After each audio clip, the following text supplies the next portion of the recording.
My name is Freeland Jones, and for this week's discussion, I'll be talking about Marcus Miller's visit with Mike, with a reality therapist.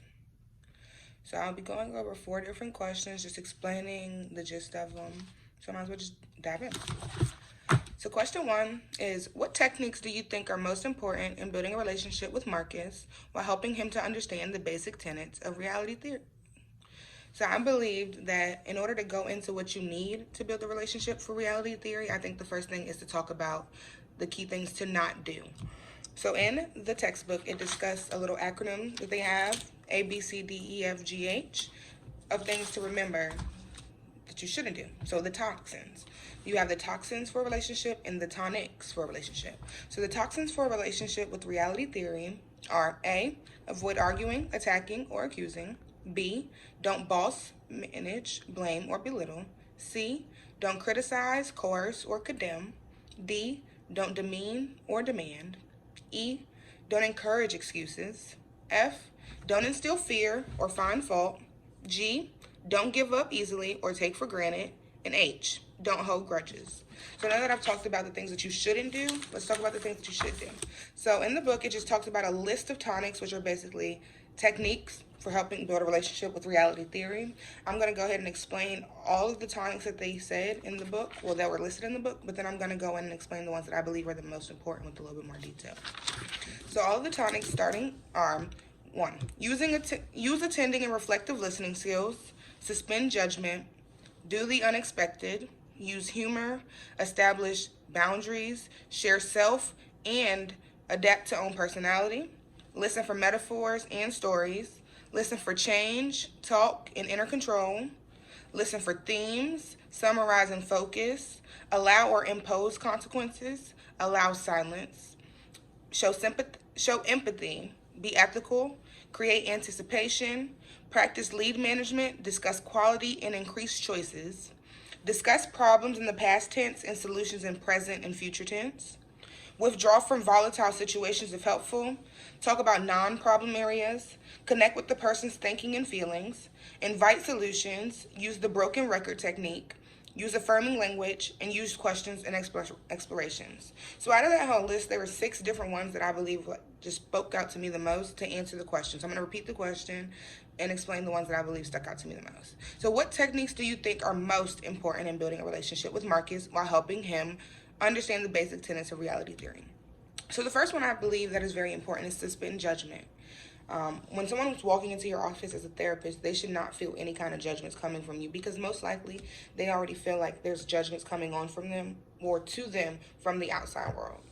Summarize and focus. I think it's very important to summarize and focus because it's just showing your client that you're being attentive and you're listening to what they're saying and that you're understanding what they're saying. Show empathy. I actually believe this is the number one tonic for helping relationships. Show empathy. You never know what anybody's going on and going through in their lives. They show these fake faces. Somebody could be smiling in your face and they could be going through a million things behind closed doors. So just showing that person empathy can go a long way. Discuss problems in the past tense and solutions in present and future tense. This is another one that I think is very important because I'm a huge believer in what you speak into existence is what will happen. Manifestation, I'm a huge believer in that. So I believe that if you discuss problems in the future tense, well, those problems will stay in your life. But if you talk about them in the past tense, well, you'll suppress those problems, and you talk about solutions in the present and future tense, it's more likely that a solution will arise. Talk about non-problem areas. I think this is important because if we tend to focus on all of our problems, we forget about the positive things happening in our lives. And then use questions and explorations. Sometimes people need to be questions for you to bring those out.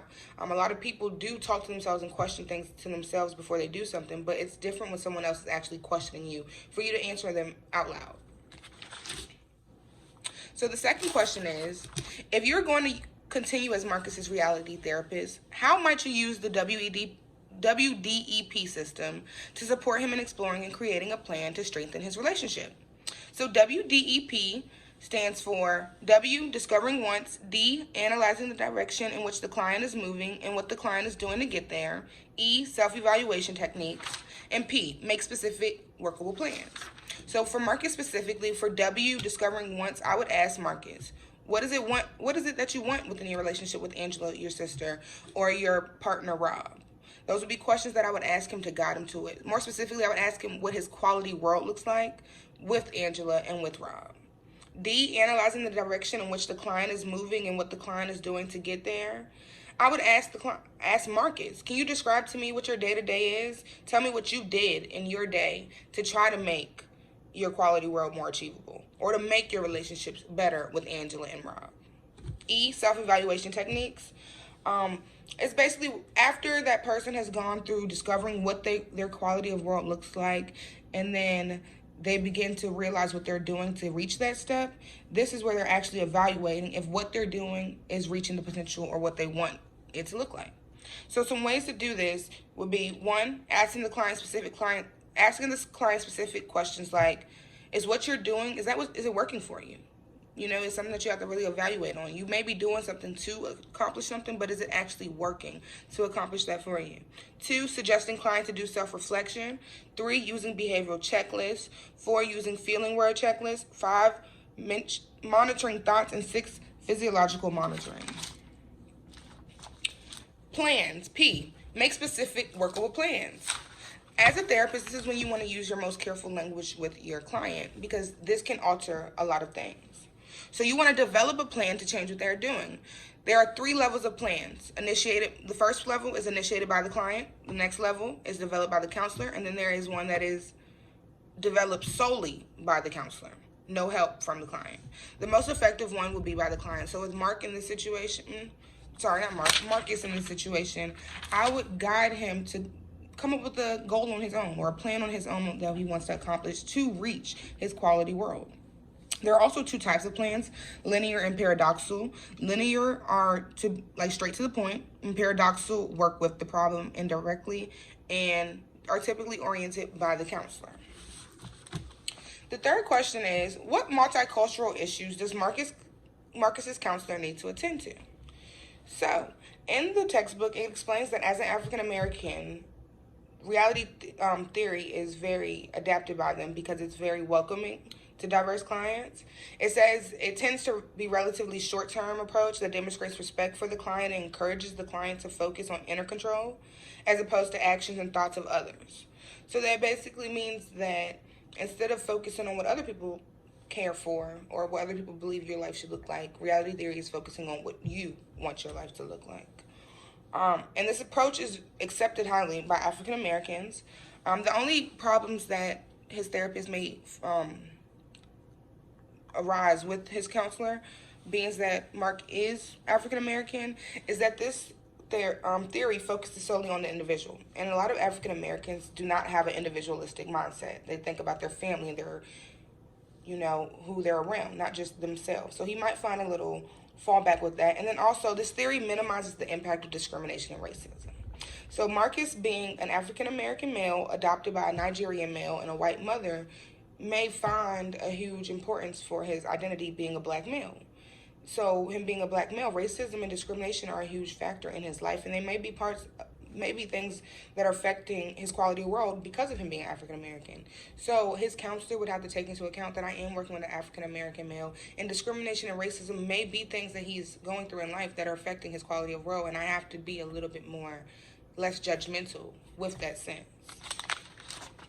Question 4 is, if you were applying rational emotive behavior therapy, REBT, with Marcus instead of reality theory, what would be 2 major differences in the delivery of the counseling?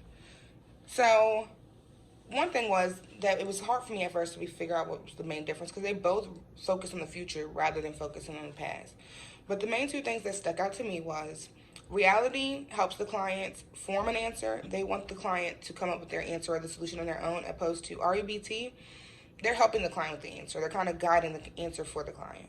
And the second one was reality focuses on building a relationship with the client, opposed to REBT doesn't really find focus or find importance in the client and the counselor forming relationships. They don't believe that them forming a relationship is going to be beneficial to the client's end goal.